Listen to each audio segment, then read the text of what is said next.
এবার আমরা শুধু কোচবিহার নয়, সারা পশ্চিমবঙ্গে আমরা অনেক কেন্দ্রই আমরা দখল করতে সমর্থ হব।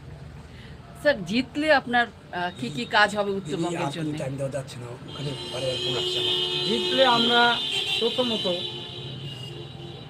আমরা যে মৌলিক সমস্যা, খাদ্য, বস্ত্র, বাসস্থান, শিক্ষা, স্বাস্থ্য, এগুলোর উপর গুরুত্ব দিতে হবে।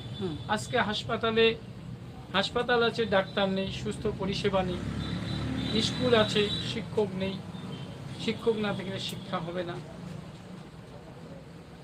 এই সমস্ত বিষয়গুলো, মৌলিক সমস্যাগুলোর আগে সমাধান করতে হবে এবং কৃষকদের সবথেকে কৃষি পণ্যের ন্যায্য মূল্য, শ্রমিকদের ন্যায্য মজুরি, দ্রব্যমূল্য বৃদ্ধি যে কোনো মূল্যে রোধ করতে হবে এবং